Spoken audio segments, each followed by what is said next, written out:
Kitty a passé toute sa vie à Saltmere, un village de pêcheurs grisâtres où il ne se passe jamais rien, jusqu'au jour où elle trouve sur la plage un inconnu inconscient qui ne se souvient même pas de son nom. Et un énorme loup blanc commence à l'observer depuis la lisière de la forêt. Elle passe désormais ses journées à tomber amoureuse d'un homme sans passé et ses nuits à être suivie par un prédateur sauvage qui la surveille comme si elle lui appartenait, jusqu'à ce que l'ivrogne du village la coince avec des intentions violentes. C'est alors que le loup arrive, sauvage, protecteur, impitoyable. Tout le village le voit attaquer. Au matin, ils veulent le traquer. Mais alors que la peur se répand à Saltmere, l'inconnu de Kitty commence à se réveiller dans des endroits étranges, couvert d'égratignures qu'il ne peut expliquer. Il ne se souvient pas avoir été le monstre que tout le monde craint. Il ne se souvient pas non plus l'avoir aimé. Et si Kitty ne parvient pas à découvrir la vérité, elle risque de perdre la seule partie de lui qu'il ait jamais aimée. Prologue. Kitty marchait rapidement, son souffle formant de la buée dans l'air froid de la nuit. Le panier vide cognait contre sa hanche. Elle avait déjà livré le pain et le poisson séché qu'elle avait apportés à Old Marin. Elle aurait dû partir plus tôt. Elle le savait. Les bois étaient trop proches du chemin à cet endroit, et la lune ne cessait de se cacher derrière les nuages. Et elle pouvait entendre la mer, mais elle ne pouvait pas la voir, ce qui la faisait toujours se sentir déconnectée. Puis un rire retentit dans l'obscurité derrière elle, grave, libre, désordonné. Elle connaissait ce rire, Kitty. La voix d'Eric transperça l'obscurité, pâteuse et moqueuse. Petite chatte, sa main se crispa sur la poignée du panier. Elle continua à marcher, mais deux silhouettes sortirent en titubant de derrière un hangar devant elle, bloquant le chemin. Les amis d'Eric, Arlen, aux épaules larges et vacillantes, les yeux trop brillants et flous, et Wynne. La gorge de Kitty se serra. Elle se retourna. Eric était juste derrière elle. Ses yeux étaient vides et sombres malgré le voile de l'alcool, et elle pouvait sentir l'odeur de la bière imprégnant ses vêtements. « J'ai entendu dire que tu avais défendu le loup aujourd'hui, » dit Eric. Devant tout le monde, ça m'a fait passer pour un idiot. Il fit un pas chancelant vers elle. Kitty recula d'un pas et heurta la poitrine de Harlan. « Ne fais pas ça, » marmonna Harlan à son oreille, son haleine chaude et nauséabonde. « On veut juste parler. »« Lâchez-moi, » dit Kitty faiblement. Elle détestait le ton faible de sa voix, mais cela les réjouissait. Ils éclatèrent tous de rire. « Te laisser partir ?» ricana Eric. « Mais nous n'avons même pas commencé. » Il tendit brusquement la main et lui saisit le menton. « Tu m'as rejeté, Kit. Tu m'as ridiculisé devant tout le village. Ce n'est pas vrai, tenta-t-elle. Eric resserra son étreinte. « Ne m'interromps pas, » lança-t-il. Elle essaya de se dégager. Les mains de Harlan glissèrent le long de ses bras, là maintenant en place. « Eric, s'il te plaît, » murmura-t-elle. « S'il te plaît, » répondit Eric avec un sourire cruel. « S'il te plaît, quoi, Kit? Laisse-moi partir, s'il te plaît, dit-elle. Elle cligna des yeux avec force, essayant de retenir ses larmes. Eric pencha la tête, réfléchissant. « Je te laisserai partir, » dit Eric doucement. « Trop doucement. Quand tu m'auras montré que tu es vraiment désolé. » Son estomac se noua. « Te montrer, » répéta-t-elle. « Tu m'as bien entendu, » dit Eric. Il regarda par-dessus sa tête Harlan et Gwen. Elle doit s'excuser correctement, n'est-ce pas, les garçons? Les yeux de Harlan étaient vitreux et excités. Sa langue sortait pour humidifier ses lèvres. Eric, ne fais pas ça. Kitty commença. À genoux. Eric aboya et tout son corps se raidit. Aaron rit à nouveau, ravi. Regardez ça, elle pleure déjà. Eric la força à s'agenouiller. Maintenant, dit Eric en haletant, voyons à quel point tu es vraiment désolé. La terreur lui serra la gorge comme un poing. Puis vint le grognement. Il sortit de l'arbre comme quelque chose de physique, quelque chose avec du poids, des dents et une rage ancienne et terrible. Les mains d'Eric se relâchèrent. Les trois hommes restèrent immobiles. Qu'est-ce que c'est que ça? La voix de Harlan se brisa. Le grognement retentit à nouveau, plus profond. Kitty leva la tête. Ses mains tremblaient, là où elles appuyaient contre le gravier. Deux yeux dorés la fixaient depuis l'obscurité entre les arbres. Eric recula d'un pas en lâchant ses cheveux. « Je ne bouge pas, » siffla-t-il. « Si tu cours, ça... » Le grognement retentit à nouveau.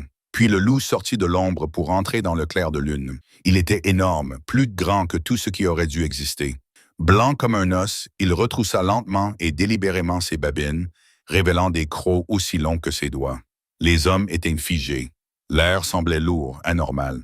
Les yeux du loup se fixèrent sur la main d'Eric posée sur son bras. Il retroussa encore plus ses babines. Le grognement qui sortit de sa gorge ne ressemblait pas à celui d'un animal. Il ressemblait à de la rage. Puis il bondit. Chapitre 1. 4 mois plus tôt.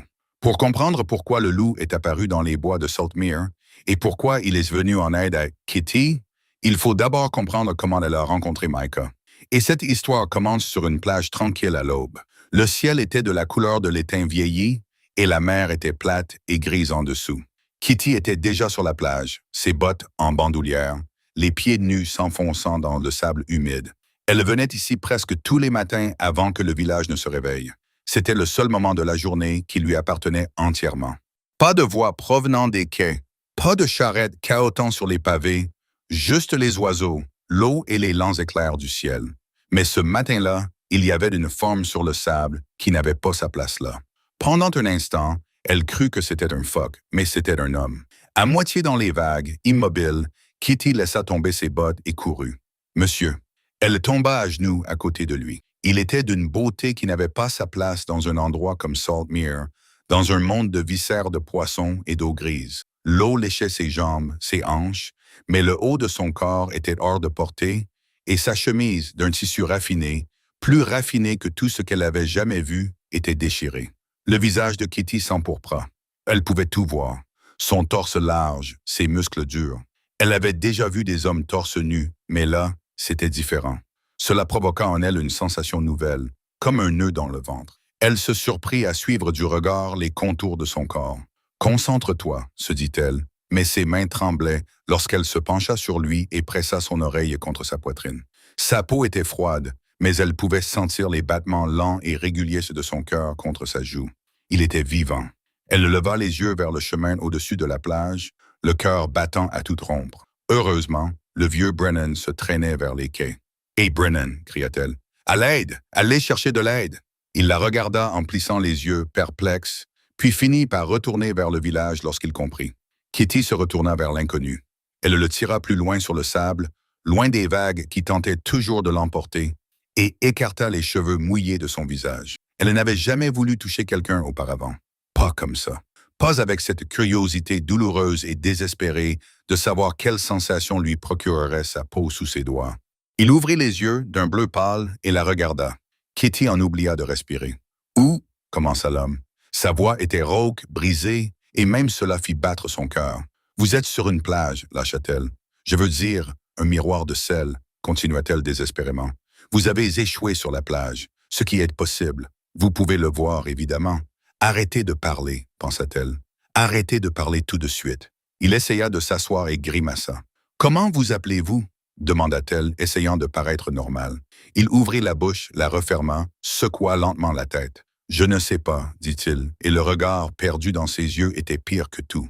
Je ne me souviens pas. » Il regarda autour de lui comme si la plage pouvait lui donner des réponses. « Vous vous souvenez de quelque chose ?» insista Kitty. « Un bateau.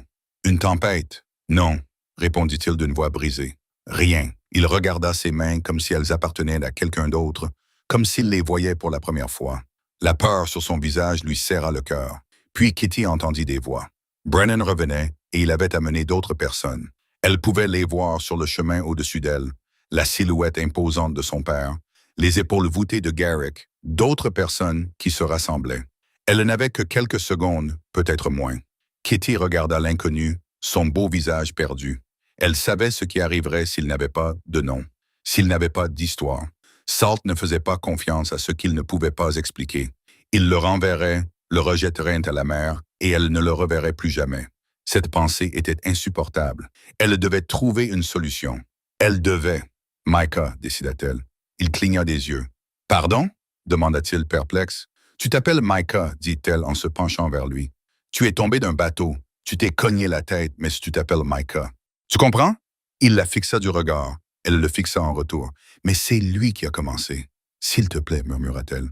Fais-moi confiance, tu t'appelles Micah. » D'une certaine manière, cela lui semblait juste. D'une certaine manière, cela ne semblait presque pas être un mensonge. « Micah » répéta lentement l'homme. « Oui, souffla-t-elle. » Les voix se rapprochaient. Elle pouvait entendre son père l'appeler. Micah la regarda avec ses yeux impossibles. « Merci, » dit-il doucement. Il ne ressentait pas ce qu'elle ressentait. Elle pouvait le voir. Son visage exprimait de la gratitude, de la confusion, de la peur, mais pas cette chose sauvage et désespérée qui lui tordait les entrailles. pas ce désir. Il ne la connaissait pas, ne la connaissait pas. Mais quand il la regardait ainsi, elle savait que cela n'avait pas d'importance. Elle était déjà perdue. Chapitre 2. La place du marché sentait le sel, le poisson et la fumée de la forge du forgeron. Kitty déplaça son panier d'une hanche à l'autre et essaya de se concentrer sur la tâche qui l'attendait. Livrer la prise du matin à l'étal du vieux Garrick. Elle n'y parvenait pas.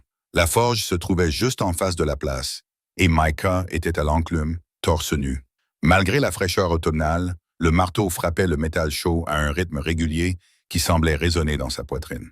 Cela faisait maintenant 1 mois qu'il travaillait là, et apparemment, ses mains se souvenaient du métier de forgeron, même si son esprit ne se souvenait de rien d'autre. Et le problème était que la moitié des femmes de Saltmere avaient apparemment découvert des affaires urgentes à régler près de la forge. Lena était là, appuyée contre le poteau de la clôture.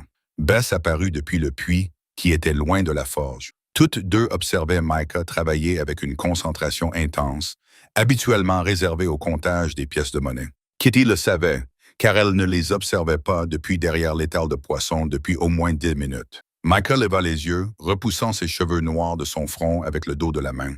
Il dit quelque chose que Kitty ne pouvait pas entendre à cause de la distance et du bruit de la place. Les deux femmes rirent. Les jointures de Kitty blanchirent sur la poignée du panier. « Tu vas le casser !» dit son père, apparaissant à côté d'elle. Kitty relâcha son étreinte. « Non, je ne vais pas le casser. Son père suivit son regard à travers la place. Il attire vraiment les foules. « Vraiment? Je n'avais pas remarqué, dit Kitty. Je veux dire, qui? » Son père ricana. « Tu sais, il a dit que le forgeron avait mentionné hier qu'il voulait essayer cette soupe de poisson du Nord, celle que ta mère avait l'habitude de faire. Je lui ai dit que tu connaissais la recette. » Kitty tourna brusquement la tête vers lui. « Tu as fait quoi? »« Quoi? Je voulais juste aider. » L'expression de son père était d'une innocence totale. « J'ai aussi mentionné que tu serais heureuse de lui apporter le poisson nécessaire, car tu es d'une grande générosité. »« Papa, » gémit-elle. En fait, son père continua. « Hadien visiblement ravi. Tu devrais probablement le lui apporter maintenant, avant que quelqu'un d'autre ne le fasse. » Kitty regarda vers la forge. Lena était toujours là, touchant le bras de Micah et lui disant quelque chose qui le faisait sourire. Kitty se retrouva à traverser la place. Lena et Beth la virent arriver. « Kitty, » dit la première, d'une voix faussement mielleuse. « Quelle surprise! Je viens juste livrer du poisson, » dit Kitty. « Bien sûr, » ricana Beth. Micah leva les yeux du fer à cheval qu'il était en train de façonner, sa chemise humide de sueur collée à ses épaules, d'une manière qui assécha la bouche de Kitty. « Kitty, » dit-il, juste son nom, et toutes les pensées cohérentes dans sa tête se dispersèrent comme des oiseaux effrayés sur les rochers. « Oui, » parvint-elle à répondre. Il y eut un moment de silence. « Tu avais besoin de quelque chose? » demanda Micah. « Oui, » pensa-t-elle. « De toi, j'ai besoin que tu me remarques. J'ai besoin que tu me regardes comme tu regardes le métal quand tu le façonnes, comme si j'étais quelqu'un qui mérite ton attention. » Ce qui sortit de sa bouche, c'était « poisson ». Micah cligna des yeux. « Poisson », répéta-t-il. « Pour le ragoût, » Kitty continua, le visage en feu. « Mon père a dit, tu en voulais. » Elle lui tendit le panier. Micah le prit, ses doigts effleurant les siens pendant une fraction de seconde. « C'est très gentil de ta part, » dit-il. Kitty acquiesça, les mots semblaient l'avoir complètement abandonné. « J'aimerais beaucoup connaître la recette, » continua Micah. « Pour le ragoût de ta famille, ton père a dit que ta mère t'avait appris à le préparer. » Il la regardait droit dans les yeux, ses yeux bleus pâles étaient entièrement concentrés sur son visage. « Des algues? » s'exclama Kitty. Micah haussa les sourcils. « Non, je veux dire... Kitty aurait voulu disparaître. « Pas des algues, du poisson. Évidemment du poisson et d'autres choses. »« D'autres choses, » répéta Micah. Lena émit un son qui aurait pu être une toux, mais qui était sans aucun doute un rire. « Je devrais y aller, » dit Kitty brusquement. Elle se retourna et s'éloigna à un rythme beaucoup trop rapide, le visage si chaud qu'elle crut qu'elle allait prendre feu.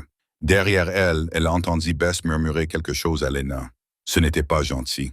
Kitty arriva au coin du fumoir avant de s'arrêter et d'appuyer son front contre le mur de pierre rugueux. « Algues » marmonna-t-elle pour elle-même. « J'ai dit algues. Ça ne s'est pas amélioré. » Ce soir-là, Micah était à la taverne. Il vivait désormais dans la chambre au-dessus et s'était intégré à la vie du village avec une aisance qui suggérait qu'une partie de lui se souvenait comment être parmi les gens, même s'il ne se souvenait pas qui il avait été. Il était assis avec quelques pêcheurs, riant à une plaisanterie de Garrick. Pendant ce temps, Kitty était assise avec son père dans un coin, essayant de ne pas le fixer du regard, mais échouant lamentablement. Lorsque Micah se leva pour aller chercher un autre verre, il s'arrêta en passant devant leur table. « Kitty, quelque chose ne va pas ?» demanda-t-il gentiment. « Tu n'arrêtes pas de regarder dans cette direction. » Son père eut un haut le cœur en buvant sa bière. « Non, répondit Kitty, je ne regardais pas. J'étais juste. Il y avait une araignée sur le mur derrière toi. » Micah se retourna pour regarder le mur. « Je ne vois pas d'araignée. » Il a dit qu'elle était partie. Kitty a dit qu'elle était timide. Une araignée timide. Micah hocha la tête et lui sourit, ce même sourire gentil et perplexe, puis se dirigea vers le bar. Son père posa sa tasse et la regarda avec une expression de profonde sympathie. « Une araignée timide ?» demanda-t-il. « Non, dit Kitty. Cette nuit-là, le sommeil ne vint pas. Il ne venait plus facilement depuis des semaines. Pas depuis ce matin sur la plage, pas depuis ses yeux bleus pâles et la sensation d'un cœur qui battait sous sa paume. Mais cette nuit-là était pire. » Kitty se tourna sur le côté, tira la couverture sur sa tête et essaya de vider son esprit. Au lieu de cela, elle le vit. La façon dont il avait regardé la forge, repoussant ses cheveux avec le dos de sa main. La façon dont il lui avait souri en prononçant son nom. Elle était amoureuse d'un homme qui lui souriait comme il souriait à tout le monde et qui n'avait aucune idée qu'elle passait chaque instant à penser à lui. Kitty pressa ses paumes contre ses yeux et finalement, elle abandonna. Elle sortit du cottage et marcha jusqu'à la plage. La lune était pleine, la marée basse et le sable frais sous ses pieds nus. Ici, elle pouvait respirer librement jusqu'à ce qu'un léger bruissement vienne de la lisière des arbres. Kitty se retourna. Un loup se tenait à la lisière des arbres. Chapitre 3. Le loup ne bougeait pas, ne grognait pas, ne s'accroupissait pas. Il se tenait simplement à la lisière des arbres et observait. Il était énorme, plus grand qu'un loup ne devrait l'être. Sa fourrure était blanche, presque lumineuse au clair de lune. La peur la frappa d'abord, vive et primitive. Sa main se porta instinctivement vers le couteau à éviscérer, accroché à sa ceinture. Le silence s'étira, rien d'autre que le fracas des vagues et le murmure du vent. Le loup observait. Ses oreilles étaient dressées, alertes, mais pas agressives. Sa queue pendait, immobile.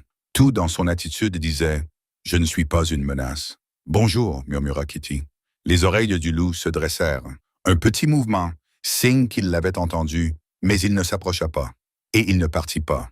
Ils restèrent ainsi pendant un long moment. La jeune fille et le loup se regardant.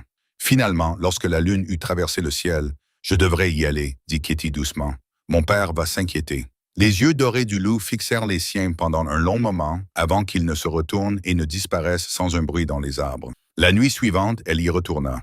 Elle se dit que c'était stupide, que le loup ne serait pas là et que même s'il y était, elle était folle de le rechercher. Elle y alla quand même et il l'attendait. Cette fois, elle s'assit sur le sable, plus près de l'arbre. « Je ne sais pas si tu peux me comprendre, » dit Kitty doucement. Les oreilles du loup bougeaient au rythme de sa voix, suivant chaque mot. « Il y a cet homme, » se surprit-elle à dire, en dessinant des motifs dans le sable. « Il est beau et gentil, et je suis incapable de former une phrase complète en sa présence. » La queue du loup balaya le sable une fois. « Tout le monde sait ce que je ressens pour lui. Tout le monde sauf lui. Et je ne sais pas ce qui est pire, qu'il ne le remarque pas, ou que s'il le remarquait, il s'en moquerait probablement. Je veux dire, pourquoi s'en soucierait-il? Je ne suis qu'une petite chatte. Une petite chatte bizarre qui parle aux oiseaux et collectionne les cailloux. » Elle leva les yeux vers le loup. « Tu me trouves probablement pathétique. » Le loup émit un son grave et doux. Pas un grognement, quelque chose qui ressemblait presque à un désaccord. Quand elle se leva enfin pour partir, le loup émit à nouveau ce son, différent cette fois, plus calme, presque comme une question. « Je viendrai demain, » promit Kitty. La troisième nuit, le loup était plus proche, à mi-chemin entre les bois et l'eau. Il marcha vers elle, à pas lents et mesurés sur le sable. Elle resta parfaitement immobile alors qu'il s'approchait, le cœur battant à tout rompre, mais elle ne s'enfuit pas. La quatrième nuit, Kitty s'agenouilla dans le sable. Le loup était déjà là, qui l'attendait. Il s'approcha dès qu'il la vit, sans hésitation cette fois. Sa main tremblait lorsqu'elle l'attendit. Elle posa sa paume sur la fourrure de son cou. Elle était chaude, rugueuse et incroyablement douce en dessous. « Tu es si chaud, » murmura-t-elle. Le loup émit un son grave et grondant qu'elle sentit plus qu'elle n'entendit. Son museau se déplaça le long de son poignet, de son avant-bras, la respirant. Quand elle se retira enfin, le loup se leva et disparut dans les arbres. Elle crut que c'était fini, mais il revint. Dans sa gueule, il tenait quelque chose de petit, un coquillage rose et blanc, lisse comme du verre, qu'il déposa délicatement à ses pieds comme une offrande. « Tu m'as apporté ça ?» demanda Kitty, étonnée. La queue du loup remua. Au cours des nuits suivantes, cela devint leur rituel. Elle apportait des restes de nourriture. Le loup mangeait dans sa main avec une douceur qui semblait impossible pour un animal dont les mâchoires pouvaient broyer des os. Et chaque nuit, il lui apportait quelque chose, un morceau de coquillage, vert et givré par les vagues. Elle les gardait dans une pochette sous son oreiller. Pendant la journée, elle les sortait parfois et les tenait dans sa main, passant ses doigts sur chacun d'eux, se souvenant. Et elle n'en parlait à personne, ni à son père, qui s'inquiéterait, ni à personne dans le village, qui penserait qu'elle avait perdu la tête. C'était à elle. Le loup était à elle. Chapitre 4. Le mouton gisait au milieu de la place, la gorge déchiquetée. L'odeur frappa Kitty en premier, celle du sang et de la peur. La carcasse était là depuis l'aube, dit quelqu'un. On l'avait trouvée à la lisière du village et traînée jusqu'à la place pour que tout le monde puisse la voir. Les villageois avaient formé un cercle lâche autour d'elle, gardant leur distance. Le vieux Garrick se tenait tout près, le visage buriné et sombre. « C'est le 3e cette semaine », marmonna quelqu'un derrière Kitty. « La 4e si l'on compte celle de la ferme de Brennan. » Kitty se fraya un chemin à travers la foule. « Cela dure depuis des semaines maintenant », disait Garrick aux anciens. « Ça a commencé petit, un poulet ici et là, puis les moutons. Ça ne peut pas être un renard. »« C'est le loup », dit Eric d'une voix forte et assurée. « Celui que Harold a aperçu il y a 2 semaines. Un loup blanc, gros comme un cheval, a-t-il dit. » La foule murmura, parcourue d'une vague d'énergie nerveuse. « Il savait », réalisa Kitty. « Il savait pour le loup. Et depuis que Harold l'a vu, » continua Garrick, « les attaques ont empiré. 3 moutons la semaine dernière, ajouta un autre ancien. Et maintenant, celui-ci a été traîné jusqu'à la lisière du village. Nous ne savons pas si c'est le loup, dit Marin doucement. Harold a vu un loup, oui, mais il ne l'a pas vu attaquer quoi que ce soit. Qu'est-ce que ça pourrait être d'autre? Demanda Eric. Le bétail commence à mourir au moment où un loup monstrueux apparaît. Ce n'est pas une coïncidence. Peu importe ce que c'est, dit l'un des pêcheurs. Il tue notre bétail. Je suis d'accord, dit Garrick. Nous devons faire quelque chose. Nous allons le chasser. Ce soir, dit Eric. Kitty serra les mains sur son panier. Ce n'est pas le loup qui a fait ça. Il nous faudra des torches, dit Eric. Nous nous dispersons dans les bois, nous le poussons vers la plage, nous le coinçons et nous le tuons. Les anciens acquiesçaient, la foule acquiesçait. Attendez, dit Kitty. Les têtes se tournèrent, les yeux d'Eric croisèrent les siens à travers le cercle. Vous n'avez pas réellement vu le loup attaquer quoi que ce soit. Vous ne faites que supposer. Les meurtres pourraient être causés par autre chose, dit-elle. Autre chose? La voix d'Eric était moqueuse. Comme quoi, Kitty? Une araignée timide? Des rires parcoururent la foule. Je dis juste qu'on n'en est pas sûr. Personne ne se soucie de ce que tu penses, dit Eric d'un ton sec. On chasse ce soir. Et si tu es si inquiète pour ton loup, tu devrais peut-être rester chez toi et ne pas nous gêner. Il lui tourna le dos, la congédiant. La foule continua son chemin, discutant déjà des racines et des heures de rendez-vous. Kitty resta là un instant, les joues brûlantes d'humiliation, avant de se retourner et de s'éloigner. Elle se retrouva près de la forge sans le vouloir. Micah était assis sur le banc à l'extérieur, la tête entre les mains, sa peau était grise. Micah. Kitty s'approcha prudemment. Il leva les yeux. Il lui fallut un moment pour la mettre au point, comme s'il revenait d'un endroit lointain. Kitty. Bonjour. Elle posa son panier.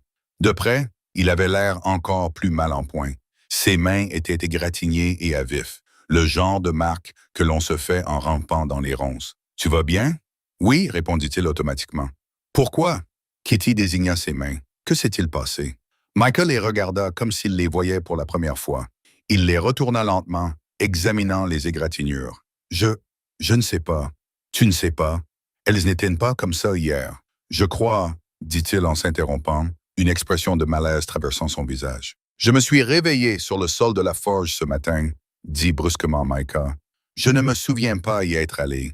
Je ne me souviens pas m'être endormi, » dit Kitty, la poitrine serrée. « Parfois, quand on est anxieux ou trop fatigué, on fait des choses dont on ne se souvient pas, » dit-elle doucement. « Tu as du mal à dormir, Micah? » La voix de Garrick retentit sur la place. « J'ai besoin de toi à la forge. Nous fabriquons des pointes de lance pour ce soir. » Micah se leva immédiatement, presque trop rapidement, comme s'il était soulagé d'avoir une excuse pour mettre fin à la conversation. « Désolé, Je devrais y aller. Bien sûr, dit-elle, mais tu devrais peut-être aller voir Marin.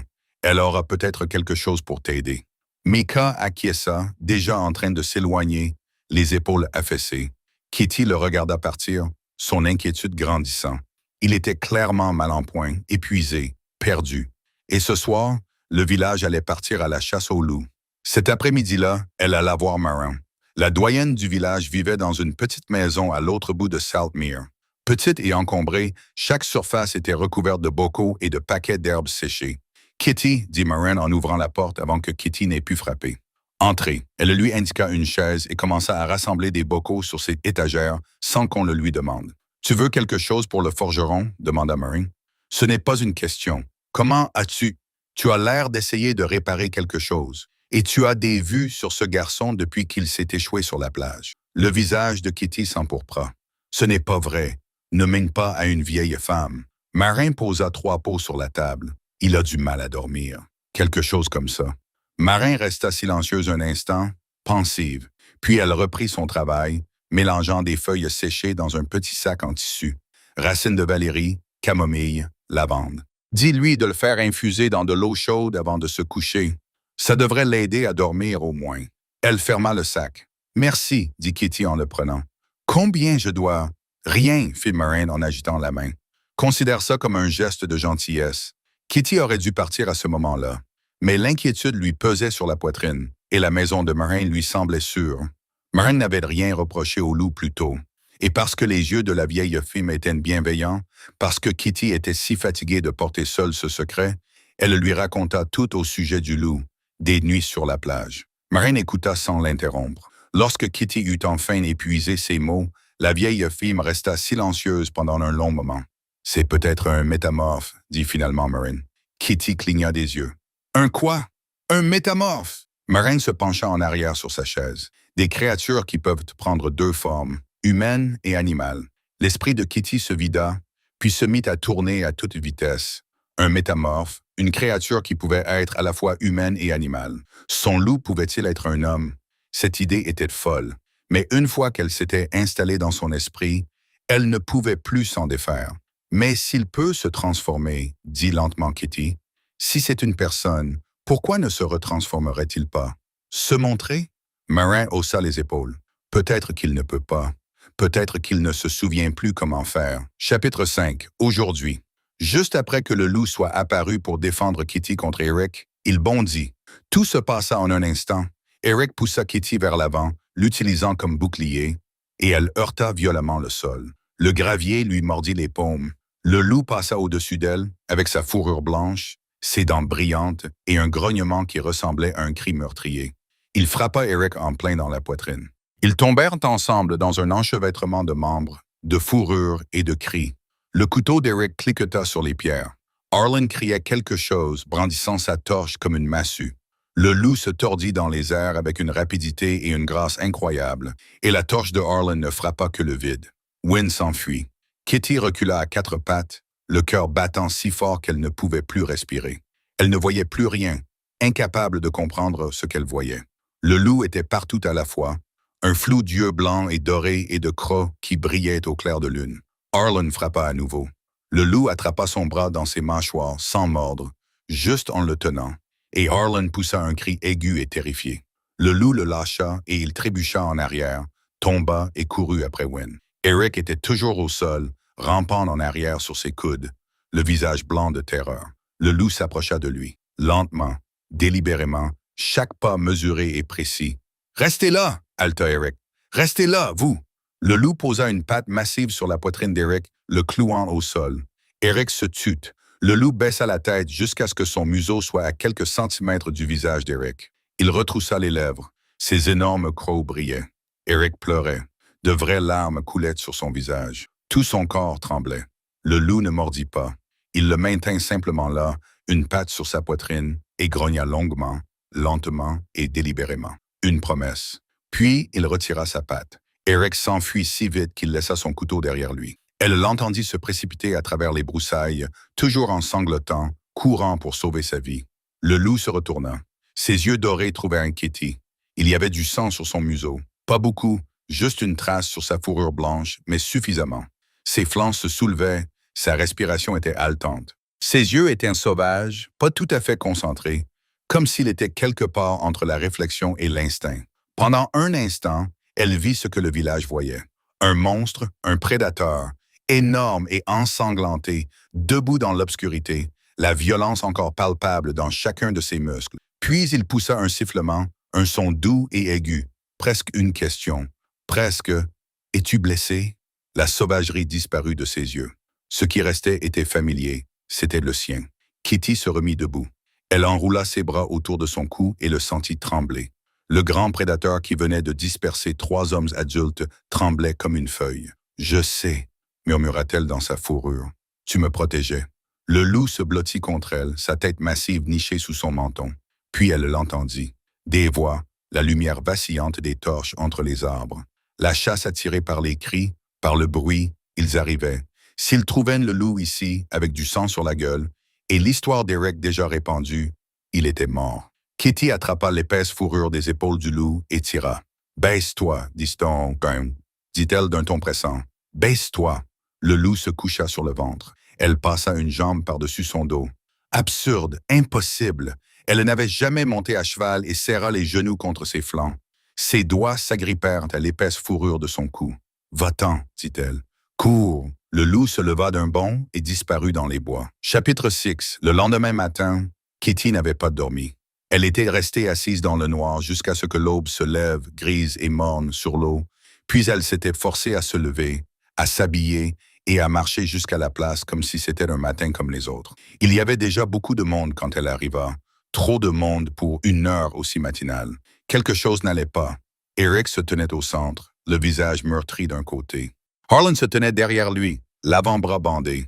Ils étaient entourés de villageois, des anciens, des pêcheurs, des femmes qui auraient dû être aux étals du marché. Tout le monde. Kitty ralentit le pas, le regard d'Eric se posant sur elle à travers la place. « La voilà, dit-il assez fort pour que tout le monde l'entende. Demande-lui toi-même. » Les têtes se tournèrent.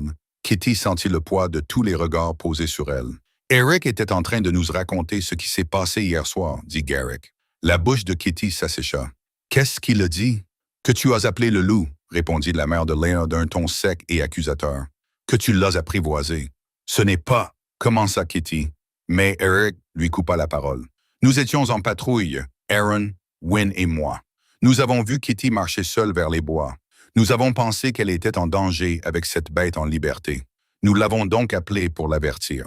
Son visage était sérieux, inquiet, comme s'il se souciait d'elle. Puis le loup est arrivé, mais pas des bois, derrière elle. Il n'a pas attaqué avant que nous nous approchions d'elle. Les murmures ont commencé, faibles et inquiets. « Ce n'est pas ce qui s'est passé, » dit Kitty, mais sa voix était faible et tremblante. « Oh, elle l'a nourri, » l'interrompit Eric. « N'est-ce que pas, Kitty? » Le murmure s'intensifia. Le cœur de Kitty battait à toute rompre. « Cette chose est sa créature, » dit Eric. « Et quand nous avons essayé de protéger ce village contre elle, elle nous a attaqués. Le bras de Harlan est déchiqueté. J'ai 3 côtes cassées. »« Non, » dit Kitty désespérément. « Ce n'est pas comme ça. »« Alors comment est-ce » demanda Garrick. La gorge de Kitty se serra. Elle ne pouvait pas mentir. Pas à ces gens qu'elle connaissait depuis toujours. « Je peux expliquer. »« Expliquer quoi? » Que tu t'es échappé la nuit pour rencontrer la chose qui a tué notre bétail. Elle ne les a pas attaqués, insista Kitty. Elle me protégeait. De quoi? Cria quelqu'un. Des hommes qui essayaient de te protéger. Ils n'essayaient pas de me protéger. Eric m'a touché. Je t'ai touché? Eric éclata d'un rire amer. Elle nourrit cette chose depuis des mois, alors qu'elle massacre nos moutons. C'est une histoire intéressante, Eric. La voix était calme, posée.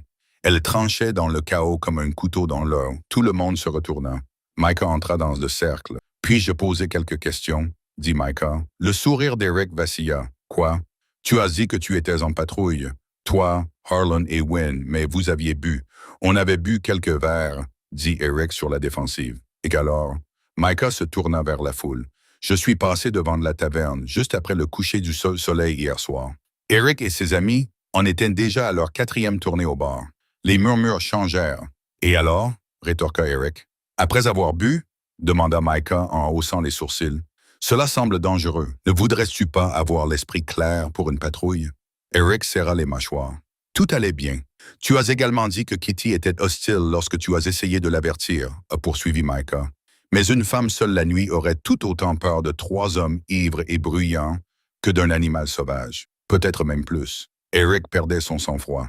Tu n'étais pas là, tu ne sais pas ce qui s'est passé. Tu as raison, a admis Micah.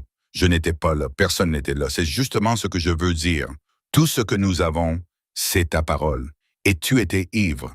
Il a marqué une pause. Et tu n'as jamais beaucoup aimé Kitty, n'est-ce pas? Depuis qu'elle a rejeté ta demande en mariage, le visage d'Eric devint rouge. Cela n'a rien à voir, n'est-ce pas? Parce que de mon point de vue, on dirait que 3 hommes ivres ont acculé une femme seule la nuit. Le silence était absolu. Eric fixa Micah avec une fureur brute dans les yeux. Puis il se retourna et s'éloigna. La tension retomba.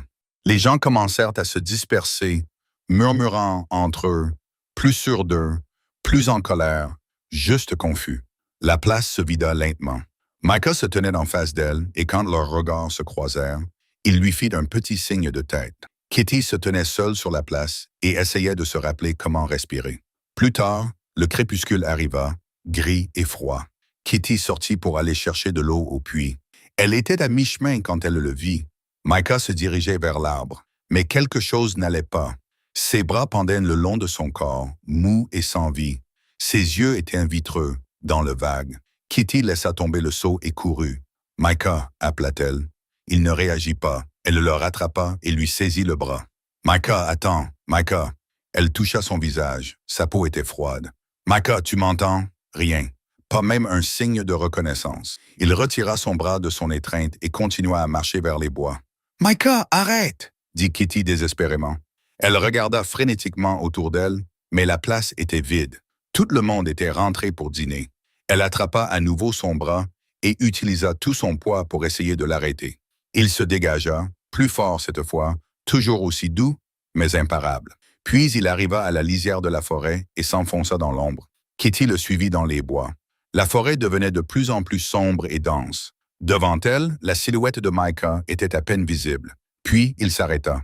Kitty se figea, se pressant contre un tronc d'arbre. Elle s'approcha doucement. La clairière s'ouvrit devant elle, un cercle parfait recouvert de mousse. Micah se tenait au centre. Il semblait attendre quelque chose. Un tremblement parcourut ses mains. Puis il remonta le long de ses bras jusqu'à ses épaules, et soudain, tout son corps fut pris de convulsions. Il tomba à genoux dans un bruit mi-halètement, mi-sanglot. Kitty porta la main à sa bouche. Son dos se cambre, et il poussa un cri, un son qui n'était ni humain ni animal, brut et déchiré. Ses os se déformèrent. Elle pouvait l'entendre, un bruit humide et grinçant. Sa colonne vertébrale se courba vers l'arrière. Ses épaules s'affaissèrent vers l'avant. Ses doigts s'épaissirent, s'allongèrent.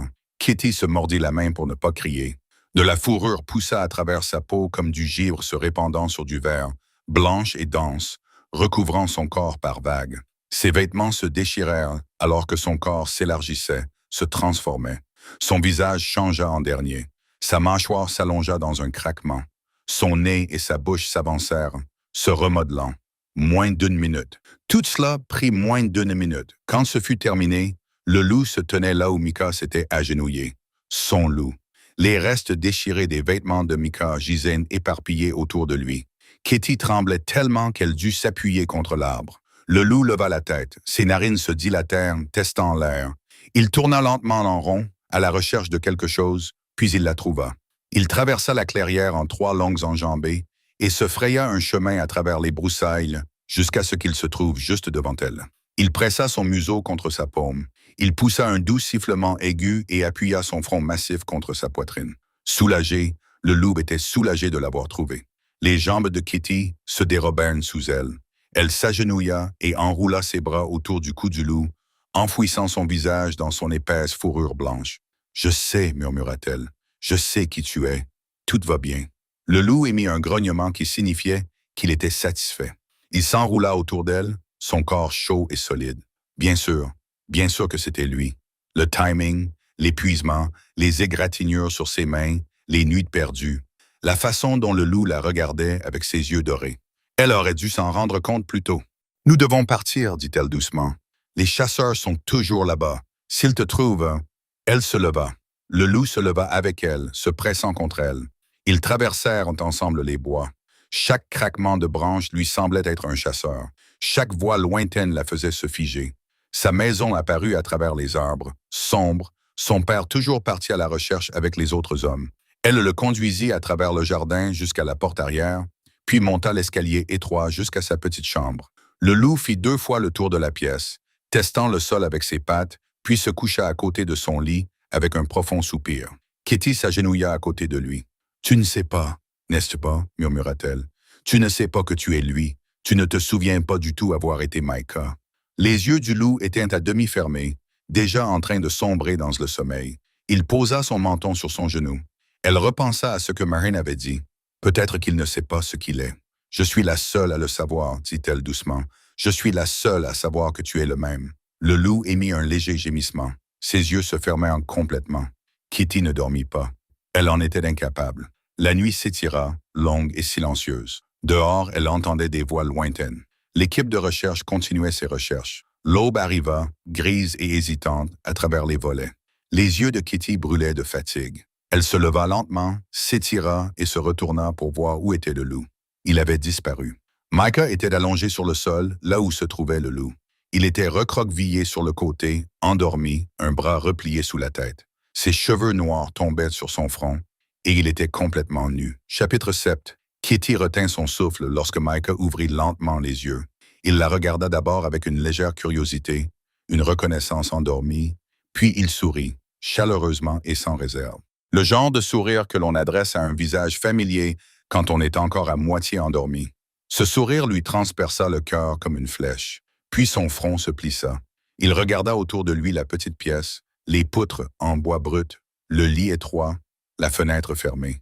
Ses yeux revinrent vers elle, et sa confusion s'intensifia. « Kitty » dit-il d'une voix rauque, encore endormie, et empreinte d'une panique grandissante. « Qu'est-ce que j'ai fait? »« Tout va bien, » dit rapidement Kitty. « Tu es dans ma chambre. Tu es en sécurité. »« Tout est ta chambre, » l'interrompit Micah.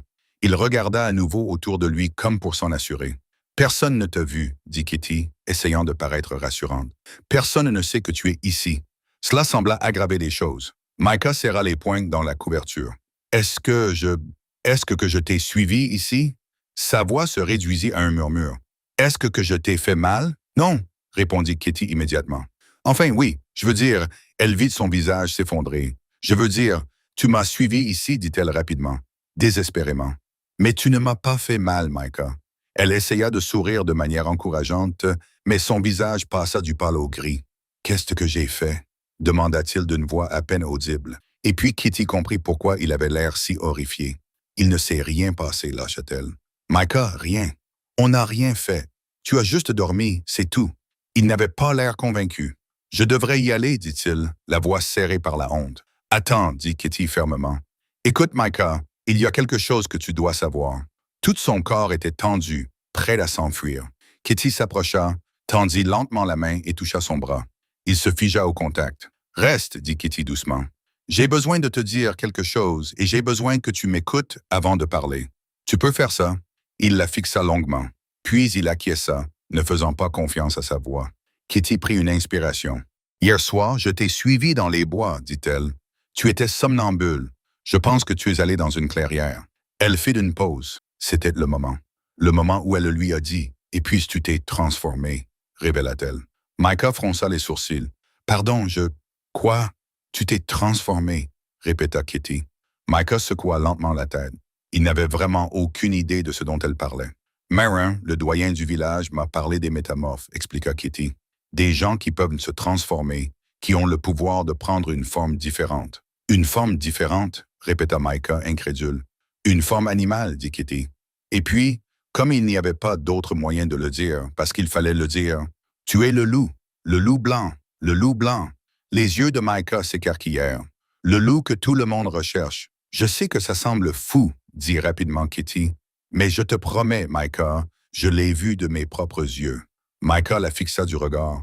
Il pressa ses mains contre son visage. Lorsqu'il reprit la parole, sa voix était étouffée, brisée. « Je pensais que je devenais fou. »« Tu ne l'es pas, » dit Kitty, la gorge serrée. « Je pensais, » dit-il d'une voix brisée. « Les matins où je me réveillais dans les bois, dans des fossés, une fois au milieu de la route, sans savoir comment j'étais arrivé là. Sans réfléchir, Kitty tendit la main et prit la sienne. Ses doigts étaient froids. « Tu changes simplement la nuit, dit-elle fermement. Mais tu restes toi-même. »« Comment le sais-tu » demanda-t-il. « Parce que j'ai côtoyé le loup, répondit-elle, pendant des mois sur la plage. Il ne m'a jamais fait de mal. » Elle lui serra la main. « Peu importe ce que tu deviennes la nuit, ce n'est pas irréfléchi, ce n'est pas violent, c'est toujours toi, Micah. » Il la fixa longuement, puis il rit. « Tu t'es assise sur une plage avec un loup pendant des mois ?» demanda-t-il. Le visage de Kitty s'empourpra. « Je ne savais pas que c'était toi. »« Et tu t'es assise sur une plage avec un loup ?» répéta-t-il lentement. « Et tu n'avais pas peur. » Elle haussa les épaules. Il m'apportait des coquillages. Il la regarda comme si c'était elle la magicienne et non lui. « Tu es folle, dit-il doucement. » Mais il souriait presque. « Peut-être, admit Kitty, mais toi aussi. On est donc pareil. » L'espace entre eux sembla soudainement plus petit, plus chaleureux. Elle pouvait voir le moment précis où il réalisa à quel point ils étaient assis près l'un de l'autre. Ses yeux s'écarquillèrent légèrement. Son souffle se coupa. « Tu m'as conduit ici, » réalisa-t-il doucement, « pour me protéger. Tu m'as protégé d'Eric et de son équipe, » fit remarquer Kitty. « Je te rendais simplement l'appareil. » Un cri retentit à l'extérieur, fort et paniqué. Ils se figèrent tous les deux. Des bruits de pas, d'autres cris. Kitty pouvait entendre des fragments de conversation portés par l'air froid du matin depuis l'extérieur. Quelqu'un criait « mort ». Une autre voix criait dans les bois. Une troisième pleurait, la gorge déchirée. Micah pâlit. « Non », souffla-t-il. Ils se relevèrent précipitamment. Kitty attrapa des vêtements dans le coffre de son père, une vieille chemise, un pantalon qu'il ne portait plus, et les tendit à Micah. Il s'habilla rapidement, les mains tremblantes. Ils coururent dehors ensemble. La place était déjà bondée. Tout le village semblait s'être rassemblé autour de quelque chose que Kitty ne pouvait pas voir. C'est Colum. Quelqu'un près de l'avant disait « Je l'ai trouvé à l'aube ». Une autre voix s'est écriée, la gorge déchirée comme celle des moutons. Une troisième personne a crié. Kitty sentit Micah se raidir à côté d'elle. Elle lui attrapa le bras et l'éloigna de la foule derrière l'une des maisons où il pouvait parler sans être entendu. Son visage était gris. « Micah, » dit Kitty d'un ton pressant, « regarde-moi. Ce n'est pas toi. Ce n'était pas toi, » dit-elle fermement. « Tu étais avec moi toute la nuit. Tu n'as pas quitté la maison. Mais avant, » l'interrompit Micah, « avant que je ne me transforme. Je ne me souviens de rien entre le moment où j'ai quitté la place et celui où je me suis réveillé dans ta chambre. Et si j'avais... » Il s'étouffa avec ces mots. « Et si je l'avais fait avant que tu ne me voies? » « Non, » dit Kitty. Elle lui saisit les épaules. « Micah, écoute-moi. Je t'ai vu avant que tu ne te transformes. Tu étais somnambule. Tu n'étais pas agressif. Tu n'aurais pas pu tuer quelqu'un dans cet état et ensuite te promener calmement dans les bois. Et si tu l'avais fait, ajouta-t-elle, il y aurait eu du sang sur tes vêtements, tes mains, ton visage. Il n'y en avait pas. » Il secoua la tête. « Tu ne peux pas en être certaine, » protesta-t-il. « Je ne sais même pas ce que je suis, ce dont je suis capable. »« Eh bien, moi je le sais, » commença Kitty. « Non, tu ne le sais pas, » dit Micah, et sa voix se brisa. « Tu dois rester loin de moi, Kitty. » Il la regarda et la peur dans ses yeux la brisa. « Si je te fais du mal, si jamais je te fais du mal, murmura-t-il, je ne survivrai pas. Tu comprends? Je ne m'en remettrai pas. » Kitty franchit la distance qui les séparait en deux enjambements. Elle prit son visage entre ses mains et l'embrassa. Ce n'était pas gracieux. Son nez heurta le sien. Ses mains tremblaient. Mais dès que ses lèvres touchèrent les siennes, un son rauque et brisé s'échappa de sa bouche, et il lui rendit son baiser. Ses mains remontèrent jusqu'à sa taille, la serrant contre lui. Elle sentit un goût salé. Elle ne savait pas si c'était ses larmes ou les siennes. Puis il recula. « Éloigne-toi de moi, Kitty, » murmura-t-il. « S'il te plaît, jusqu'à ce que je sache qui je suis. »« Micah, » commença Kitty, mais il s'éloignait déjà. Chapitre 8. Toute la journée, Kitty s'assit à la table de couture dans sa maison, faisant semblant de réparer un filet de pêche pendant que son père préparait son équipement pour la soirée. Ce soir, les hommes iraient dans les bois armés. Soit ils trouveraient le loup et parviendraient à le tuer, soit le loup riposterait et gagnerait, car il était plus rapide, plus sûr et plus meurtrier qu'aucun d'entre eux ne pouvait l'imaginer. Il tuerait probablement quelqu'un au passage. Et alors, la foule serait certaine qu'il s'agissait d'un monstre qui devait être détruit. Micah devrait s'enfuir avant qu'il ne découvre qui il était. Elle ne le reverrait plus jamais. Kitty eut le cœur serré. Elle ne pouvait pas accepter cela. Elle devait trouver un moyen de prouver son innocence. Elle avait côtoyé le loup presque toutes les nuits pendant des mois. Il ne lui avait jamais fait de mal. Mais si ce n'était pas le loup, alors qui était-ce? Kitty se leva brusquement. Le filet glissa de ses genoux. « Tu vas quelque part ?» demanda son père, levant les yeux de la lance qu'il était en train d'aiguiser. « Marens, » dit Kitty. La doyenne du village leva les yeux de son mortier et de son pilon, tandis que Kitty fermait la porte de sa maison. « J'ai besoin de quelque chose, » dit Kitty. « Une potion soporifique, la plus forte que tu aies. Quelque chose qui assommerait un cheval. » Le visage buriné de Marin ne montra aucune surprise. « 5 gouttes dans de l'eau, » dit Marin en sortant une petite bouteille sombre. Kitty la prit. Puis elle trouva Micah à la forge alors que le soleil de l'après-midi commençait à décliner vers le soir. « Kitty, » dit-il en la voyant. « La chasse a lieu ce soir, » dit Kitty. « Mais j'ai un plan, Micah, pour prouver ton innocence. » Il se retourna vers la forge. « Kitty, écoute-moi, » dit-elle. Le silence s'éternisa, puis il acquiesça.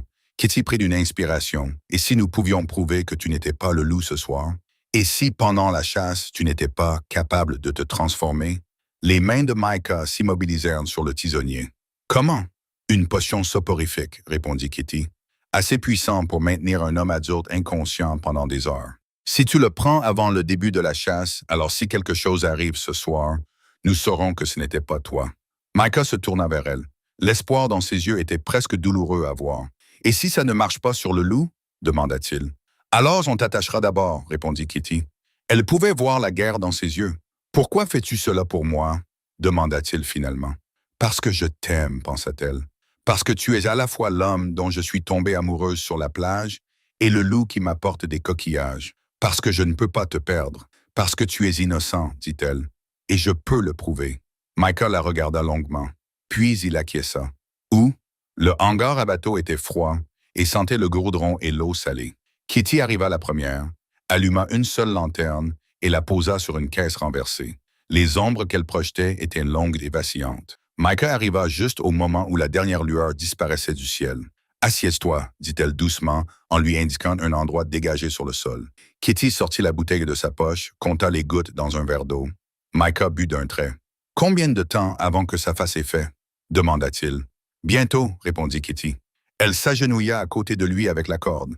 Elle commença par ses poignets, enroulant la corde avec soin, en formant une boucle qui tiendrait bien mais ne le couperait pas. S'il se transformait, les pattes du loup étaient plus grandes que des mains humaines. La corde tiendrait toujours, mais ne se resserrerait pas et ne lui ferait pas mal. « Qui t'a donné la drogue? » demanda Micah.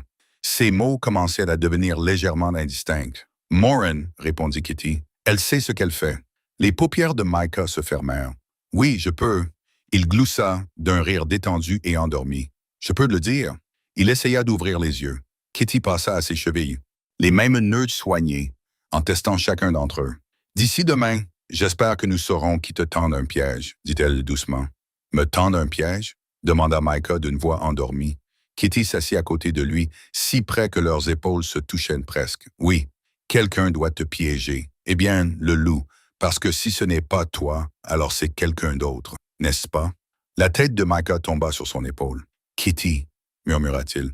La façon dont il prononça son nom, douce et intime, presque tendre, la fit frissonner. « Oui, » demanda-t-elle. « Non, » gémit-il comme si parler et rester éveillé lui était extrêmement difficile. « Ne reste pas ici. »« Dors, Micah, » lui dit-elle.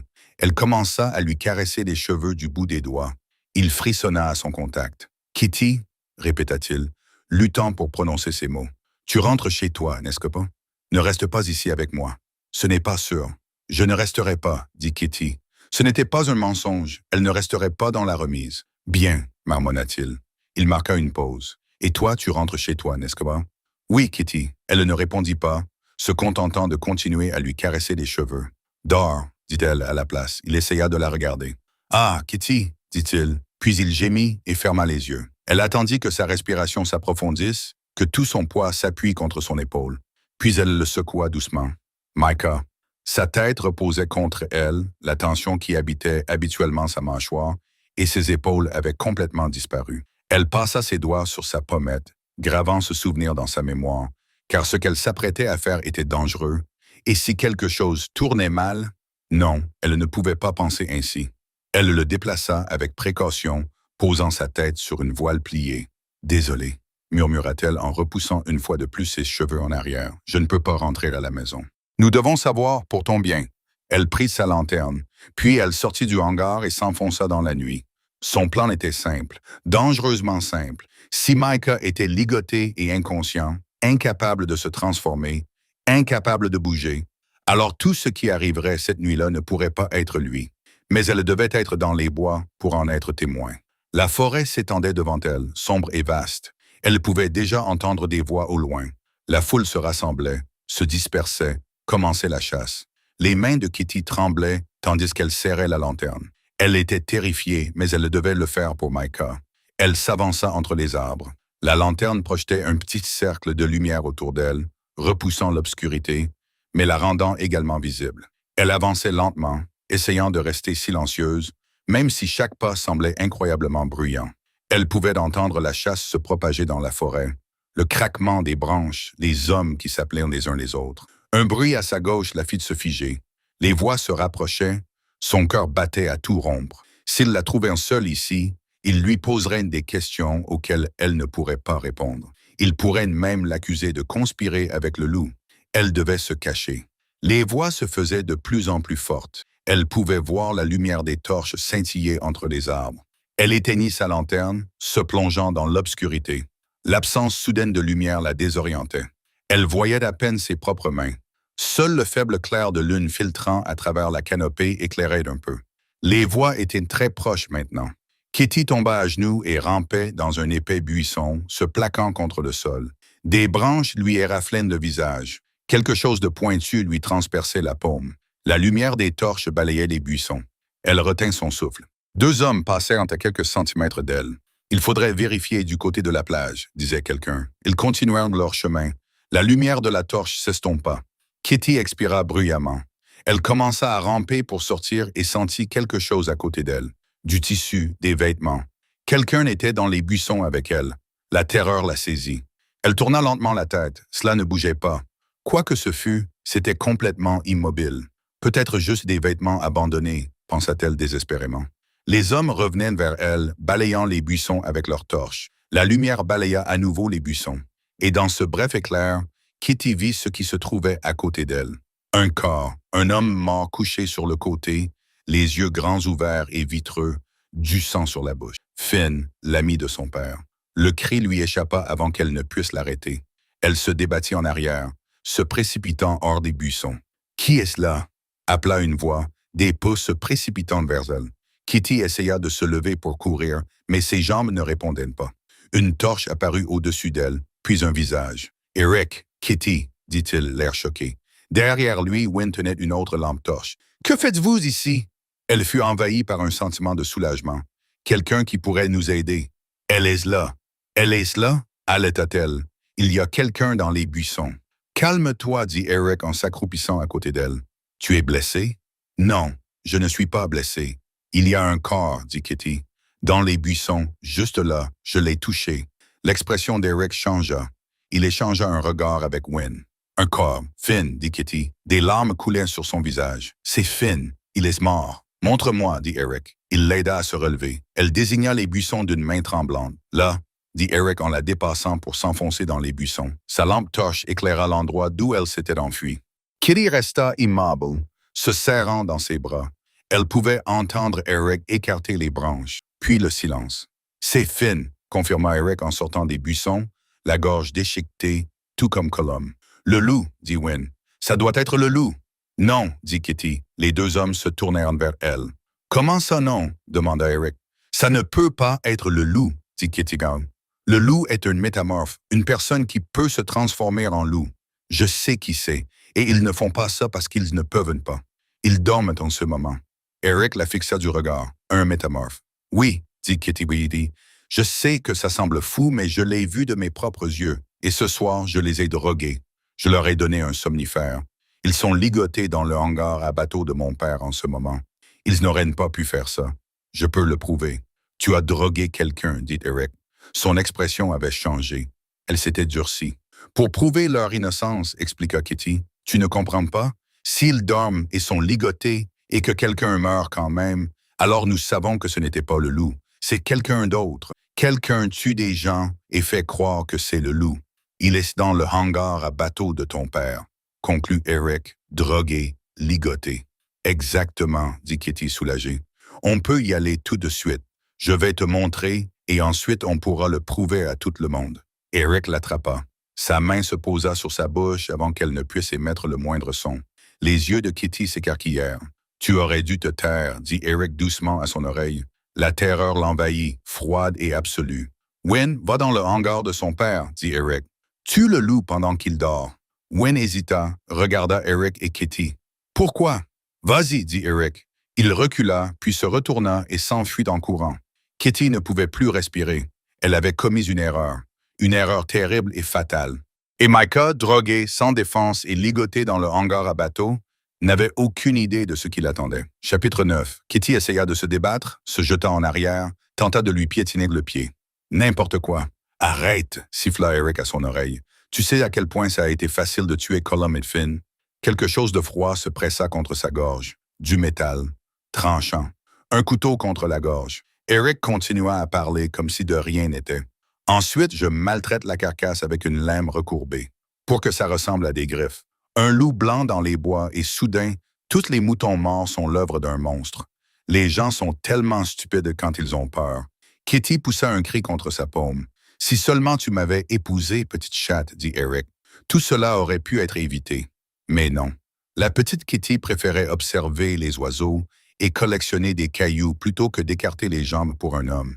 Il la poussa violemment contre un tronc d'arbre. Le choc lui coupa le souffle. Colum cassait mépris et Finn connaissait tous les meilleurs spots de pêche. Kitty parvint à tourner légèrement la tête, suffisamment pour voir son visage. Il avait l'air fou. « Reprendre l'entreprise de ton père aurait été une décision intelligente, » continua Eric. Mais il ne voulait pas abandonner ses spots et ses bateaux à quelqu'un d'autre que le mari de sa petite fille. Il la fit pivoter pour qu'elle lui fasse face, tout en gardant le couteau sur sa gorge. « Le loup est parfait, » dit Eric, les yeux brillants. « Tant qu'il est en vie, tout ce que je fais lui est imputé. Chaque mort, une couverture parfaite. » Kitty se remit à se débattre. « Je t'en prie, » allaita-t-elle. « Tu as ce que tu voulais. Tes concurrents sont morts. Je t'épouserai même. Tout ce que tu veux. Je t'en prie, ne lui fais pas de mal. » Le sourire d'Eric s'élargit. « Lui? Tu veux dire ta bête? Il n'a rien fait, » pleura Kitty. « Tu le sais bien. Je t'en prie, Eric. » Eric appuya plus fort le couteau. « Je ne pense pas, car le tueur fera de moi un héros. L'homme qui a sauvé Saltmere de la bête. Après ça, ils me donneront tout ce que je veux. » Son sourire devint cruel, et je n'aurais même pas besoin de t'épouser pour l'obtenir. Kitty essaya de se dégager de son emprise. « Tu ne t'en tireras pas comme ça. Je le dirai à tout le monde. » Eric rit. « Comment vas-tu faire ça quand je t'aurai tranché ta jolie petite gorge, Kitty? » Oh, tout le monde sera horrifié d'apprendre ce que le loup a fait à la pauvre petite Kitty stupide. Peut-être que ton pauvre père au cœur brisé sera heureux de me confier ses affaires pour te venger. Il appuya plus fort avec le couteau et je n'aurai même pas besoin de te supporter. Kitty ouvrit la bouche pour crier. Eric la recouvrit à nouveau de sa main. Tu aurais dû rester chez toi. Il retira le couteau et le positionna. Elle pouvait voir l'intention dans ses yeux. Le couteau se dirigea vers sa gorge et le loup le frappa de côté comme une avalanche avant qu'il ne puisse frapper. Un flou blanc de muscles et de fureur qui attrapa Eric en plein mouvement et le jeta au sol. Eric hurla. Kitty trébucha en arrière, haletante. Le loup est là, mais il était censé être ligoté. Comment? Le loup plaqua Eric au sol, ses mâchoires se refermèrent sur son bras, celui qui tenait le couteau et le tordirent. Le bruit des os qui se brisaient était sec et humide. Eric hurla à nouveau, aigu et terrifié. Il donna un coup de poing au crâne du loup. Le loup broncha à peine. Il lâcha son bras et se jeta sur sa gorge. Sans hésitation, sans pitié. Les cris d'Eric devinrent liquides, puis cessèrent. Tout fut fini en quelques secondes. Le loup se tenait debout au-dessus du corps d'Eric, haletant. Puis il tituba. « Micah! » haleta Kitty. Elle courut vers lui et tomba à genoux à côté de l'imposante silhouette blanche. Le loup tourna la tête vers elle. Ses yeux dorés s'assombrissaient, vitreux de douleur. Et puis elle la vit. La blessure. Une profonde entaille le long de son flanc gauche. « Non! » souffla Kitty. « Non, non, non! » Elle pressa ses mains contre la blessure. La lumière des torches vacillait à travers les arbres. Kitty releva brusquement la tête. La foule fit irruption dans la clairière. 12 hommes, peut-être 15, armés de haches, de fourches et de lances. Son père était parmi eux. Ils virent d'abord le corps d'Eric, le sang, la gorge déchiquetée, puis ils virent le loup. « Tuez-le » cria quelqu'un. La bête avait tué Eric. Une lance se leva, les torches se rapprochèrent, le loup leva la tête. Ses yeux dorés s'assombrissaient, mais il montrait quand même les crocs. Kitty se leva. Elle se plaça entre le loup et la foule. Elle tremblait, mais elle écarta les bras. « Vous devrez d'abord me tuer, dit-elle. » Sa voix résonna dans la clairière comme une cloche. « Kitty, écarte-toi, dit son père. Cette chose a tué Eric. Eric a tué Colum, cria Kitty. Eric a tué Finn. Eric a essayé de me tuer. Le loup m'a sauvé. Elle est folle. Quelqu'un a commencé. Je ne suis pas folle. Eric m'a tout avoué. Il tuait des gens et rejetait la faute sur le loup. Kitty. Son père réessaya. Non. Elle tint bon. Vous devrez me passer sur le corps. Je ne vous laisserai pas lui faire de mal. Derrière elle, le loup poussa un grognement. Un son grave et douloureux. Puis quelque chose changea. L'air se transforma. Il devint lourd, comme juste avant un coup de tonnerre. La respiration du loup s'accéléra, changea de rythme. Kitty se retourna. La transformation n'avait rien à voir avec celle qu'elle avait vue dans la clairière la première nuit. Celle-ci était rapide, fluide et presque douce, comme un nœud qui se défait enfin. La fourrure blanche recula comme du givre fondant au soleil. Le corps massif se contracta, se remodela, et en moins de temps qu'il n'en fallait pour respirer, là où le loup était resté debout, ensanglanté, Micah était maintenant allongé. La foule se tut, fixant l'apprenti forgeron gisant brisé dans la clairière. Kitty tomba à genoux à côté de lui. « Ce n'était pas lui, » dit-elle en levant les yeux vers les visages stupéfaits. C'était Eric. Sa voix se brisa. « Il est blessé. S'il vous plaît, laissez-moi l'emmener chez Marin. S'il vous plaît. » Personne ne bougea. « S'il vous plaît, » répéta Kitty. Son père fut le premier à sortir de la foule. Il s'agenouilla à côté d'elle, regarda le visage pâle de Micah et le sang. « Aidez-moi à le porter, » dit-il d'un ton bourru aux hommes derrière lui. Chapitre 10. La maison de Marin était bondée. Kitty était assise sur un tabouret bas en bois à côté de la table où Micah était allongé. Marin était penché sur lui. Derrière eux, le père de Kitty se tenait près de la porte avec le chef du village. « Kitty, » dit le chef du village, commence à parler. « C'est Eric qui a tué le mouton et les 2 hommes, » dit Kitty. Le visage de son père devint gris. « Mais qu'est-ce que tu faisais là-bas, Kitty? »« Je devais faire quelque chose, » dit-elle. « Vous étiez tous tellement déterminés à tuer le loup. Alors tu as pensé que tu allais risquer ta vie pour un animal? » cria son père. « Micah n'est pas dangereux, » protesta Kitty. « Je n'arrive toujours pas à accepter le fait que Micah soit le loup, » marmonna le chef du village. « C'est un métamorphe, » expliqua Kitty en regardant Marin. « C'est vrai, en effet, il l'est, » dit Marin calmement. « Ce qui joue en sa faveur, ses blessures sont toutes guéries. »« Quoi? » Kitty se précipita à ses côtés. Sa peau était lisse, sans aucune marque. « Les métamorphes ont de fortes capacités de guérison, » dit Marin. « Alors, il va vivre ?» demanda le chef du village. « Il va vivre ?» confirma Marin. Kitty toucha la poitrine de Micah, à l'endroit où se trouvait la blessure. « Micah » appela-t-elle doucement. Il ne bougea pas et elle paniqua. « Pourquoi ne répond-il pas ?» Marin ricana. « Eh bien, tu lui as donné cette potion soporifique. Il a encore besoin de dormir pour se remettre. Mais alors, comment s'est-il réveillé plus tôt pour me sauver ?» demanda Kitty. Le sourire de Marin devint entendu. « J'ai ma petite idée. Nous en saurons plus quand il se réveillera. Nous devons l'attacher, » dit le chef du village. « Vous ne ferez rien de tel, » dit Marin d'un ton sec. « Micah est profondément endormi. Kitty a besoin de repos. Je monterai la garde. Vous pouvez poster des gardes à l'extérieur, mais personne n'attachera un homme inconscient dans ma maison. » Son père hésita à la porte, puis suivit le chef à l'extérieur. « Tu devrais dormir, mon enfant, » dit Marin à Kitty. Quand elle se réveilla, la lumière grise du matin filtrait à travers les volets. Micah dormait toujours sur la table. Kitty approcha le tabouret et lui toucha la joue. « Je suis désolée, » murmura-t-elle. Micah soupira doucement, puis ouvrit les yeux, bleus, clairs, la regardant directement. « Kitty, » dit-il. Sa voix était rauque à cause du sommeil, mais pleine de chaleur. Elle fut envahie par un sentiment de soulagement. « Tu vas bien, » murmura-t-elle. Micah s'assit lentement. Ses mouvements étaient faciles, fluides, sans douleur. « Qu'est-ce qui ne va pas? » demanda-t-il. Il prit son visage entre ses mains. Son pouce effleura son œil, essuyant une larme qu'elle n'avait pas remarquée. Son pouce descendit plus bas, trouvant la coupure sur son cou. « Il t'a fait mal, » dit Micah d'une voix basse. « Il est dangereux. » Ce salaud. Ça va, dit rapidement Kitty. Tu l'as arrêté, dit Micah en scrutant son visage. Mais tu as encore peur, observa-t-il. Sa voix s'était à nouveau adoucie, pleine d'inquiétude. À cause de moi, je t'ai fait peur, Kitty. Quand le loup... Non, dit-elle fermement. Non, c'est juste que tout l'avait rattrapé d'un coup et il fondit en larmes. Qu'est-ce qui ne va pas? Demanda Micah. Il la serra contre sa poitrine. Une main lui caressait la tête, l'autre lui enlaçait le dos. Ne pleure pas, murmura-t-il dans ses cheveux.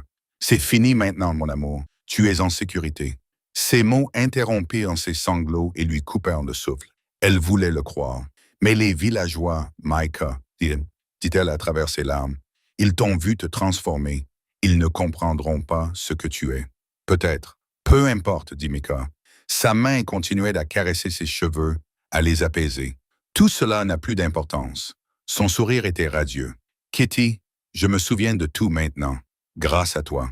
Une trompette retentit à l'extérieur, claire et solennelle. Kitty entendit une agitation excitée provenant du village, des cris confus. « Que se passe-t-il » demanda-t-elle. Tout le village se rassemblait sur la place, des chevaux au pelage brillant, des gens vêtus de soie et de velours, des bannières arborant les armoiries d'un royaume voisin. La main de Micah lui stabilisa le bras. « Tout va bien. Ils sont là pour moi. » Quoi? Elle se retourna et fit immédiatement demi-tour, le visage en feu. « Habille-toi, l'entendit-elle rire. Je m'excuse. » Dehors, le bruit augmentait. « Viens, dit Micah derrière elle. Je suis présentable maintenant. » Il lui tendit la main, elle la prit. Ils sortirent ensemble. Son père se tenait près de l'avant de la foule, le visage pâle et confus. Puis quelqu'un au centre du rassemblement annonça d'une voix forte et solennelle qui porta à travers la place. Sa Majesté royale, la princesse Adeline de la maison Stoneham, une femme sortie d'un carrosse orné. Elle portait une robe de soie vert clair tissée de perles et sur la tête une couronne d'argent délicate. Son visage avait quelque chose de familier, la forme de ses yeux, bleu pâle, tout comme ceux de Micah. « Où est-il » demanda la princesse. Sa voix trancha les murmures de la foule comme un couteau. « Qu'avez-vous fait à mon frère » La foule semblait paniquée, confuse. Le chef du village s'avança, l'air complètement perdu et intimidé, les mains jointes. « Madame, commença-t-il, votre majesté, pour vous. » L'un des membres de l'entourage de la princesse s'écria. « Votre majesté. » Le chef réessaya. Il s'inclina maladroitement. « Nous n'avons aucune idée de l'endroit où se trouve votre frère. Ne me mentez pas. La princesse dit qu'il est roi. Et croyez-moi, si un seul cheveu de sa tête est touché, tout le royaume souffrira pour Adeline. » Micah dit d'une voix qui n'était pas forte, mais qui portait loin. « Assez. » Il s'avança depuis la porte de Marine, toujours tenant la main de Kitty. Toute la foule autour de la princesse tomba à genoux comme un seul homme, tels des marionnettes dont on aurait coupé les fils. « Votre majesté, » dirent-ils à l'unisson, la tête baissée. La princesse elle-même ne s'inclina pas, mais Kitty vit son visage changer. « Micah » s'écria-t-elle. Elle se précipita vers lui et lui jeta les bras autour du cou. Micah dut lâcher la main de Kitty pour lui rendre son étreinte. Tout le village resta figé dans un silence stupéfait, Kitty comprise. « Que s'est-il passé? Où étiez-vous? » demanda la princesse. « Nous vous avons cherché partout pendant des mois. Je ne pouvais plus vous sentir. » Sa voix se brisa. « Je vous croyais mort. J'ai été maudit, » répondit simplement Micah. « Comment? » demanda la princesse. « Qui oserait? Votre majesté? » Le chef du village l'interrompit nerveusement. « Cet homme, il est soupçonné de meurtre. Il a tué Eric. » « Cet homme, dit la princesse en se tournant vers le chef avec une expression qui aurait pu geler le feu, est le roi Alpha Micah de la maison Stoneham, et il tuera qui bon lui semble. La place se tut. « Ma sœur, dit Micah d'un ton ferme, mais avec affection dans la voix, tu ne m'aides pas. »« Le roi Alpha, » répéta faiblement le chef du village. L'esprit de Kitty se vida. Complètement.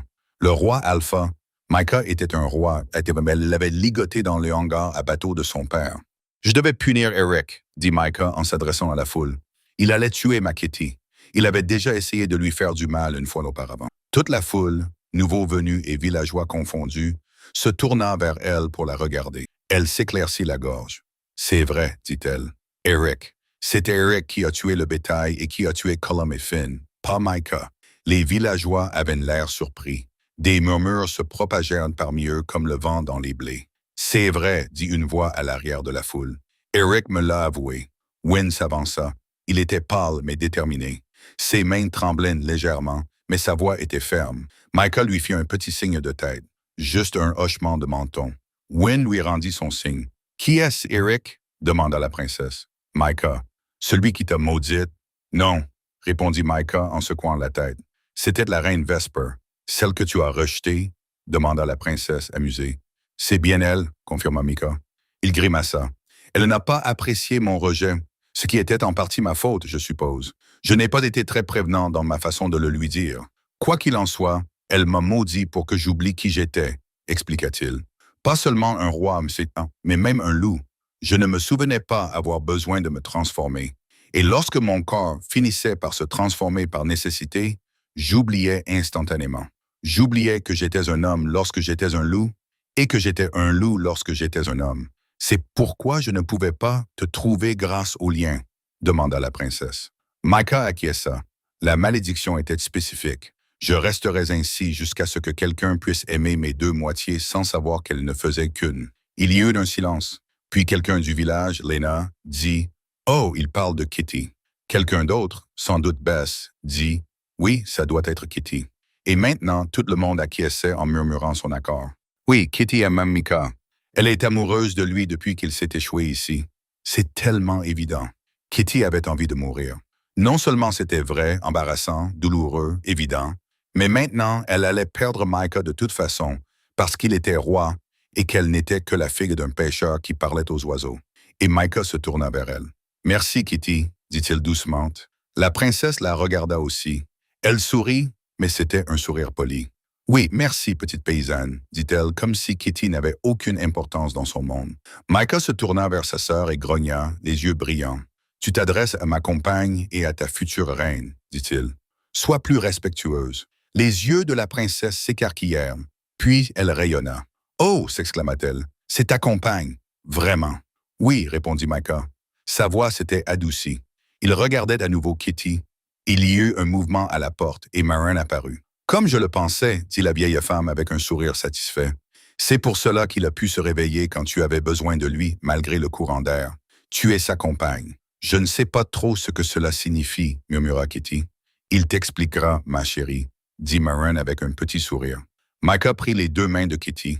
Elle leva les yeux vers lui, vers cet homme qui était apparemment un roi et qui pouvait avoir n'importe qui. « Tu m'as trouvé sur une plage sans rien, » dit-il, « et tu m'as donné un nom. » Son sourire était doux, tendre, et sans le savoir, tu as deviné juste, parce que tu me connais, Kitty. Tu as senti notre lien même quand je ne le pouvais pas. Kitty fronça les sourcils. « Notre lien ?» demanda-t-elle. Il lui caressa la joue. « La connexion entre nous, » dit-il. « Le lien qui nous unit déjà, même si je ne t'ai pas encore revendiqué comme il se doit. Tu le sens, n'est-ce pas, Micah ?» protesta-t-elle en détournant le regard. « Tu es un roi. Je ne suis qu'une simple... » Il la força à le regarder, sa main douce mais ferme sur son menton, inclinant son visage vers le sien. « Tu t'es assise avec mon loup, » dit-il, « et tu n'as jamais eu peur. Et quand tout le village voulait sa mort, tu t'es interposé devant lui et tu les as mises au défi de passer par toi. » Sa voix était calme mais pleine d'émotion. « Tu m'aimais avant de savoir qui j'étais. Tu aimais le loup avant de savoir qu'il était moi. » Il prit une inspiration. « Tu es ma compagne, Kitty, l'autre moitié de mon âme. Et si tu veux bien de moi, j'aimerais beaucoup faire de toi ma reine. » Son esprit se vida. Complètement, totalement vide. Tout le monde la regardait, les villageois qu'elle connaissait depuis toujours, la princesse avec sa couronne et ses vêtements de soie, les soldats avec leurs épées et leurs bannières. Mais cela n'avait aucune importance. Rien de tout cela n'avait d'importance, car Micah, son Micah, qui était apparemment un roi, mais qui était aussi l'homme qui s'était échoué sur sa plage, qui s'était transformé en loup, la regardait. Elle voulait dire quelque chose de beau, quelque chose digne d'une reine. Mais ce qui sortit fut « Je suis couverte de sang ». Silence. Puis Micah rit. « Est-ce que ça veut dire oui ?» demanda-t-il. Ses yeux pétillaient de joie. Elle l'embrassa, se jeta sur lui, se mit sur la pointe des pieds et pressa ses lèvres contre les siennes devant tout le village. Elle l'embrassa et il la rattrapa, ses bras enroulés autour de sa taille. Tout le monde applaudit, le bruit était assourdissant et Kitty sut, debout sur la place avec cet homme impossible qui était pourtant le sien, qu'elle le suivrait n'importe où. Lui, le lien qui les avait toujours rapprochés. Merci beaucoup de m'avoir écouté. Avant de partir, sachez qu'une toute nouvelle histoire exclusive est désormais disponible à l'achat sur mon Patreon. The way back home suit Harper alors qu'elle retourne dans sa cabane de montagne pour découvrir que les 3 louveteaux qu'elle a sauvés sont désormais devenus des loups-garous adultes qui revendiquent tous un lien de reproduction avec elle. Vous pouvez acheter l'histoire seule ou me suivre gratuitement sur Patreon pour voir mes publications et mes mises à jour, ou vous inscrire avec une contribution pour débloquer des chapitres bonus et du contenu exclusif. Le lien se trouve dans la description. J'ai hâte de savoir ce que vous en pensez, Lily.